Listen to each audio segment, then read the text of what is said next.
자, 은근히 듣다 보면 늘어가는 마음지식. 아이고 참. 안녕하세요. 한 주 동안 건강하셨습니까? 네. 어떤 마음을 쓰셨습니까? 아니, 처음 대답은 잘하는데 왜 저번 주에도 제가 저저번 주에도 물어봤는데 왜 어떤 마음을 썼냐고 물어보면 대답이 없는 거예요? 마음을 안 쓰고 사시는 거예요? 아니요. 아니죠? 네. 어떤 마음을 썼는지 본인 스스로 아셔야지. 부드러운 마음. 예? 부드러운 마음. 아, 정말 당당하게 말하시는 분이 한 분밖에 없네. 그러니까 맨날 내 마음이야 하면서 다른 사람들 다 무시하면서 살면서 정작 내가 어떤 마음을 썼는지에 대해서는 잘 모르죠. 우리 아까 예불 할 때 저기 뒤에 있는 게 그 종입니다. 내종이라고 하는데 저거를 이제 범종이라고 합니다. 통틀어서 이제 범종. 범자가 이렇게 쓰는 건데 무릎 범자 이렇게 쓰는 건데 깨끗하다라고 하는 의미가 있습니다. 범자가. 종은 이제 그 종 할 때 그 종이겠죠. 저 종은 이제 저렇게 법당 안에 저렇게 두는 작은 종도 있고 큰 절 가면은 정말로 우리 대표적으로 제일 큰 종이 뭐죠? 에밀레. 그렇죠. 에밀레종. 에밀레 하면서 울린다고. 에밀레. 그러니까 그렇게 큰 절에 가면 큰 종도 있죠. 깨끗한 소리라는 의미겠죠. 아까 범자가 깨끗하다라고 하는 의미라고 하니까 깨끗한 소리인데 저 종을 이제 칠 때는 아까처럼 의식을 시작할 때 사람들한테 알리기 위한 용이기도 하고 큰 절에 가면 새벽 3시 저녁 9시에 이제 시작하는 아침을 시작합니다 하면서 아침에 28번을 치고 저녁에 이제 또 하루를 마감합니다 하면서 33번을 쳐요. 저 족을 칠 때는 우리 불교에서는 윤회관을 기본 바탕으로 합니다. 여러분들은 그나마 전생에 좀 마음을 잘 써서 사람 복 받고 태어나신 거예요. 내 스스로 전생은 좀 잘 살았구나 이렇게 생각하셔도 됩니다. 사람 복 받기가 어려워요. 그렇다고 방심하는 그 찰나에 어떻게 되겠어요? 떨어지는 거지 이제. 우리 절 개로 태어나든가 남의 집 소로 태어나든가 그러니까 떨어지는 거죠. 뭐 까딱 마음을 잘못하는 그 찰나에. 그래서 이 삼선도가 사람 몸 받는 거, 그 다음에 우리 저기 104위 신종님들이 계시죠. 저렇게 천상세계의 신종으로 태어나든가 아니면 비록 뭐 좀 싸우기는 하지만 수라세계에 태어나든가 반인반수라고 해서 반인반신이라고 해서 그렇게 수라세계에 태어나든가 그게 이제 삼선도입니다. 근데 우리가 가지 말아야 할 곳이 3군데가 있어요. 그게 사막도죠. 늘 너무나 이제 자주 얘기해서 아시겠지만 그 악의 세계, 그 탐욕에 그치지 않는 무언가 그 갈망이 그치지 않는 곳입니다. 갈증이 사라지지 않는. 네, 여러분들 사람 몸 받고 갈증이 안 사라지죠? 갈증이 안 사라지죠? 그럼 이 자리가 아기도와 다르지 않네요. 그게 아기 세계고 축생 세계가 있습니다. 여기 이제 우리 절 니모처럼 개로 태어나는 존재들, 소로 태어나는 존재들, 닭으로 태어나는 존재들, 돼지로 태어나는 존재들, 그들은 지혜가 없습니다. 지혜가 없다는 것은 부처님의 가르침을 들을 수 없다는 겁니다. 아기는 너무 갈증에 목말라서 그 갈증을 계속 채우려고 하는 그 마음 때문에 부처님의 가르침을 들을 수가 없습니다. 축생세계에 태어나는 존재들은 지혜가 없기 때문에 부처님의 가르침을 들을 수가 없습니다.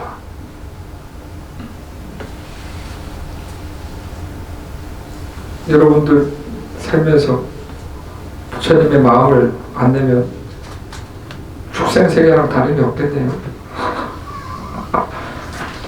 부처님의 가르침을 들어도 그 마음을 안 내면은 사람 몸 받더라도 축생과 다르지 않네요. 웃으라고 던진 얘기인데 그렇게 심각하게 받아들이면 제가 왠지 나쁜 놈이 되는 것 같잖아요. 여러분들한테 그렇게 심각하게, 원래 웃으면서 찔리면 아프긴 해요, 그죠? 네, 웃으면서 찔르는겨. 지금 죽으라고. 이게 죽어야 공부가 되는 자리인지라, 나를 죽여야 이게 공부가 되는 자리인지라 우선 죽여야 돼요, 나를. 그렇게 축생 세계가 있고, 그 다음에 이제 가장 괴롭고 힘든 지옥 세계가 있습니다. 이 지옥 세계는 어떻게 그 고통이 끊이지 않아서 죽었다 깨나도 이게 부처님의 가르침을 들을 수가 없는 거예요. 그 괴로운 고통 때문에. 우리 뭐 영화 신과 함께라고 하는 영화처럼 그렇게 막 혀가 뽑히는 지옥도 있고, 그냥 태어났다 죽고 태어났다 죽고 계속 반복하기도 하고, 펄펄 끓는 그 용암 물에 피와 살이 뼈가 녹는 그런 화탕지옥에 떨어지기도 하고, 칼산지옥이라고 해서 뾰족뾰족 이렇게 칼이 서 있는 그 칼날에 하루에 수천 번 수만 번 계속 떨어졌다. 그 칼에 꽂히고, 떨어지면 꽂히겠죠. 많이 아플 거예요. 그것들을 한번 생각해 보십시오. 그럼 이번 생에 인간으로 태어났다는 게 얼마나 감사한 일인지 새삼 실감하실 겁니다. 근데 결국은 그렇게 윤회를 하게 되는 이유는 마음을 쓰는 거거든요. 마음을 어떻게 쓰느냐에 따라서 여러분들이 갈 곳이 정해집니다. 제가 절집 들어와서 가장 감사한 일은, 그래도 물론 제가 절하고 머리 깎은 절하고 뭐 맨날 좋은 마음을 어떻게 되겠습니까? 저도 막 먹고 싶은 거 이렇게 욕심내고 갖고 싶은 거 갖고 싶고 그러면서 살지. 다만 멈춰야 될 때 멈출 줄 안다라는 거, 멈춰야겠다라고 그 경계에서 넘어가지 않으려고 애쓰는 거, 그리고 부처님 앞에 섰을 때 내가 어떤 마음을 내야 되는지를 배웠다라는 거, 저는 그것에 너무 감사할 따름입니다. 저렇게 아까 종 얘기했는데, 저 종을 5번 칠 때 요새 계속 예전에는 그냥 쳤어요. 그냥 빨리 와라 하면서 사람들 빨리 모이세요. 그냥 시작하니까 제발 좀 빨리 오세요 하면서 쳤는데, 몇 달 전부터는 저 종을 칠 때마다 개송을 마음속으로 개송을 일으킵니다. 원차 종성 현복배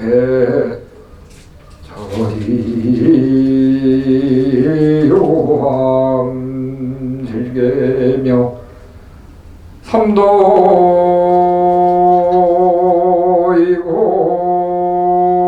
파도사 일체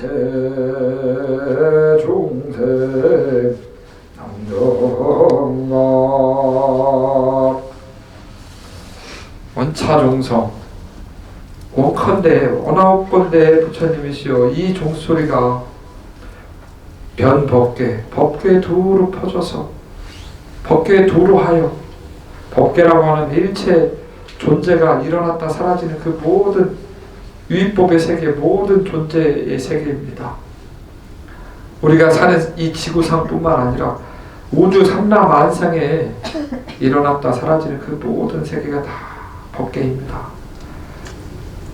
법계에 두루 퍼진다는 거죠. 천이유함 7계명, 불교의 세계관에서 천이산이라고 있습니다. 그 정말 그 끝에 끝자락 가운데가 이제 수미산이고 그 끝자락에 둘러써 있는 그 산들이 구산팔해라 그래서 산이 9개 있고 8개의 바다에, 이건 불교의 세계관입니다. 이렇게 이제 그 끝자락이 이제 철이산인데, 그 철이산은 빛이 들지 않는 세계라고 해요. 어둡다는 거죠. 그 지옥 문, 바로 그 문턱 앞에 있는 그 철이산에 그 정말 빛 한 점 들어오지 않는 그 철이산의 그윽한 어둠이 모두 밝아지기를 부처님의 지혜 광명으로서, 단순히 그냥 이렇게 현관들 그런 불빛이 아니라 이 어리석은 중생이 일으키는 이 무명의 미혹 때문에, 무명이라는 것은 없을 무자, 빛 명자, 밝을 명자인데 그 지혜 광명, 밝음이 없다라는 거예요. 자신의 본래 부처인 줄 모른다라는 거예요. 누가? 여러분들이, 저도 저 포함해서. 그 무명의 미혹함이 밝아지기를 바람합니다. 부처님이시여. 삼도이고 파도산, 삼도, 사막도의 고통에서 벗어나고 도산지옥이 그 수많은 뾰족뾰족하고 날카로운 그 지옥도의 그 칼산지옥의 그것들이 모두 다 깨지기를 바라합니다. 이 종소리를 위해서. 그래서 그로 인하여 어떻게 일체 중생이 모두 부처님의 바른 깨달음을 성취하기를 그렇게 바람합니다. 저 종을 칠 때마다 물론 마음을 일으킨다라는 게 내가 그대로 산다라고 여러분들 앞에서 그렇게 따진다 그러면은 제가 이 자리에 못 있죠. 뭐 제가 뭐 얼마나 대단한 사람이라고 이 자리에 서서 여러분들 앞에서 그런 얘기를 하겠습니까? 제 기준으로만 여러분들이 저를 본다 그러면 전 부끄러운 존재입니다. 그러나 최소한도로 그런 마음을 일으킬 줄은 압니다. 여러분들이 부처님 앞에 섰을 때 어떤 마음으로 부처님 앞에 서야 되는지를 아셔야 합니다. 저는 최소한 부처님 앞에 설 때는 최소한 그 마음이 진실이려고 노력합니다. 부처님 최소한 그 진심을 다해서 부처님 마음을 일으키려고 노력합니다. 근데 늘 누누이 말하지만 그 마음을 알아야 일으키죠. 안 그래요? 마음을 알아야 일으키죠. 독에도 두 가지 독이 있습니다. 유의의 공덕과 무의의 공덕. 유의의 공덕은 소멸성이에요. 우리 보험하면은 소멸성 보험 있죠? 소멸성이에요. 사라진다고. 사라진다고요. 복은. 소멸성. 그게 유의의 공덕이에요. 유의의 공덕은 뭐냐? 내가 마음을 일으켜서 낸 착한 마음, 대가를 바라는 그 착한 마음, 그게 유의의 복덕이라는 겁니다. 내가 내 마음을 일으켜서 내가 잘 되길 바라야지, 나한테 좋은 일이 있길 바래, 그러면서 착한 일을 했다 이거요. 그래서 어떻게 여러분들 사람 몸 받고 태어났잖아요. 그죠? 감사하죠? 네. 감사하기 뭐 감사해요. 또 죽어야 되는데. 참 진짜. 그래서 형성된 것은 괴로운 겁니다. 아무리 좋은 마음이라 그래도 그렇게 나조차고 일으키는 마음은 유의의 공덕밖에 되지 않는다는 겁니다. 물론 지금 어쩌다가 좋은 부모 만나고 좋은 인연 만나서 좋은 자식 만나서 편안하게 이 한생 편안하게 잘 살다 갈 수 있어요. 다음 생일 때 장담할 수 있어요? 못해요. 살면서 이번 한 주 무슨 마음을 썼어요? 라고 물어봐도 대답 못하는데 살면서 어떻게 평생 좋은 마음만 썼겠어요? 여러분들 나도 그런데 에? 제가 늘 말씀드리잖아요. 여러분들이 쌓아놓은 똥이 많다니까요. 아직 터지지 않는 폭탄이 많아요. 큰일 났어. 근데 그렇게 형성됐다라고 하는 것은, 무엇인가 일어났다라고 하는 것은, 조건에 의해서 모여졌다라고 하는 것은 인연이 닿으면 소멸되기 마련이고 사라지기 마련이고 없어지기 마련이고, 그러나 그렇게 없어졌다고 해서 그것이 뭐로 돌아가느냐? 아니라는 거죠. 다시금 또 모인다라는 거죠. 이번 생에 내가 마음을 일으킨 그 원인으로 인해서 다음 생에 나도 아니지만 내가 아닌 것도 아닌 그 존재로 태어나서 또 과거 전생에 또 다른 내가 지었던 그 원인의 결과를 받는다는 겁니다. 그러니 나조차고 일으키는 마음은 결국은 유의의 공덕밖에 되지 않는다는 겁니다. 그걸로는 여러분들 한평생 보장이 안 된다고요. 그럼 무의의 공덕이 뭐냐? 무의의 복덕이 뭐냐? 소멸되지 않는, 사라지지 않는 복덕이 뭐냐? 바로 부처님의 마음이라는 겁니다. 나를 놓아버린 일체 중생을 위한 그 자비의 마음이야 말로 비로소 소멸되지 않는 공덕이라는 것입니다. 그 공덕 마음이 여러분들이 부처님 가르침을 만날 수 있는 훌륭한 인연이 되고 걸음이 되고 자량이 되는 것입니다. 최소한도로 부처님 앞에 섰을 때 우리 영랑사 불자님들만이라도, 이거 어디 가서 다른 데로 가면 이런 얘기 안 해줘요. 영랑사 주지나 되니까 이런 얘기 하지.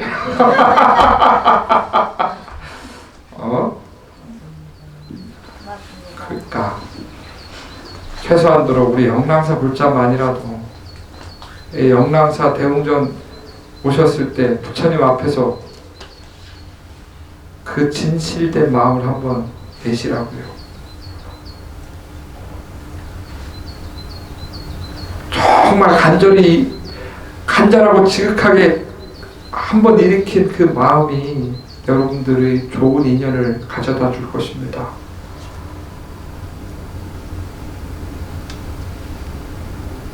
그리고 만나게 되는 그 힘든 순간, 힘든 상황, 힘든 시간에 애써 피하려고 하지 마시고, 애써 회피하려고 하지 마시고, 화를 내는 것으로서 대처하려고 하지 마시고, 다른 방법으로서 그 괴로운 시간, 괴로운 상황, 괴로운 순간을 벗어나려고 하지 마시고, 나를 놓아버린, 나를 내려놓은 그 자비의 마음으로 한번, 단 한 번이라도, 단 찰나의 순간이라도, 1초만이라도 나를 내려놓은 그 자비의 마음으로 한번 품어보신다면 그 어떤 선업보다 무량한 공덕이 될 것입니다. 11시 반에 점심을 먹으려고 후딱후딱 했는데, 그러니까 우리는 꼭 11시 반에 국수를 먹어야 되기 때문에 오늘은 좀 늦으면 공양주고 사람한테 혼나요. 예, 아무쪼록 을사년 이제 진정한 한 해의 시작이 이제 며칠 안 남았습니다. 한 달 동안 유예 기간이었죠. 신년이라고 해서 신년 계획 다 세웠는데 한 달 동안 유예 기간이었잖아요, 그죠? 유예 기간 이제 며칠 안 남았으니까 한 해 목표 세우신 거 뜻하는 대로 잘 이루시길 바라고. 입춘날 여기 나중에 뭐 보시는 분들 제가 저번에도 공지를 했는가 모르겠는데 그 초파일날 작은 바자회 같은 걸 좀 해볼까 합니다. 저희가 영랑사가 작년에 차를 1일 찻집으로 판매한 수익금이랑 우리 신도님들이 내신 작은 정성을 모아서 당진 시에 이렇게 어려운 분들에게 이렇게 좀 적게나마 좀 도움이 됐으면 하는 바람으로 기부를 했더랬습니다. 근데 또 기부해보니까 기분이 좋더라고요, 그죠? 그러니까 그래서 올 한 해도 초파일날 작은 바자회를 좀 하려고 합니다. 그래서 집에 이 정도면 한 판매할 수 있겠다. 버리려고 하는 거 말고 제발 좀 옷 갖고 오지 마요. 옷 갖고 오지 마. 버리려고 하는 거 말고. 이거는 판매가 돼서 다른 사람에게 도움이 될 수 있는 기부를 할 수 있는 정도로 판매가 될 수 있겠다 하는 물건들 금반지 같은 거 갖고 오시면 돼요. 그러니까 숨겨놓은 다이아몬드 목걸이나 이제 그런 거 갖고 오시면 돼요. 그럼 잘 팔아드릴게요. 그렇게 작은 정성이라도 한번 모아서 올 한 해 또 12월 달에 기부를 좀 할 수 있으면 좋지 않을까 그런 마음입니다. 그래서 혹시 이 채널을 보시거나 그 다음에 주변에 좋은 저기 사람들한테 좀 홍보를 해주셔가지고 그렇게 저희가 이제 그렇게 차곡차곡 한번 모아서 또 연말에 어려운 지역 분들을 위해서 도움이 됐으면 하는 바람입니다. 그리고 입춘 때 입춘을 기준으로 해서 우리가 뭐가 되는 거죠? 입춘이 이제 마지막 한 해 시작입니다. 동지 여기 다가오는 구정, 그 다음에 입춘이 이 세 가지 이제 시작되는 시점이라고 하거든요. 늘 말씀드리지만 동지는 그 기운이 바뀌는 해고, 구정은 시간이 바뀌는 해고, 이제 그 입춘은 절기가 바뀌는 해입니다. 입춘날 기준으로 해서 사주팔자가 바뀌는 거예요. 가기 바쁘시죠 이제 요새? 어디가 요새는 저기 용해요? 완전히? 안 가요? 좀 용하면 소개 좀 시켜봐요. 저도 삼재라서 답답해서 그래요. 아무튼 그렇게 입춘을 기준으로 해서 이 사주 팔자가 바뀌는데 입춘날 이제 한 해의 부적을 태우는 겁니다. 그래서 집에 태울 만한 거 있으면은 뭐 부적이 스님 이거 어떻게 해요? 그때 태우면 됩니다. 그때. 그래서 뭐 저기 작년에 썼던 부적을 죽을 때까지 갖고 다닌다고 해서 큰 의미가 없으니까 태울 건 태우세요. 집에. 그리고 부처님 뭐 책이나 서적이나 그런 거 불상은 이제 묻어야 되는 거고 부처님 경전은 태워야 되는 겁니다. 그래서 집에 그런 게 있으면 그럴 때 큰 법회 때, 큰 회양 법회 때 그렇게 하시면 됩니다. 아시죠? 물어보지 말라. 개인적으로 물어보지 말라. 알려드리는 거. 여러분들은 저한테 한 명이라서 저한테 한 명 물어보지만 저는 여러분들 한 수십 명 이렇게 대답을 해줘야 된다고. 농담입니다. 그렇죠. 이제 알아채시는구나. 알겠습니다. 한 주 동안 또 가족분들과 맛있는 설 명절 보내시고 건강하시고 새해 복 많이 받으십시오. 행복하십시오. 행복하십시오.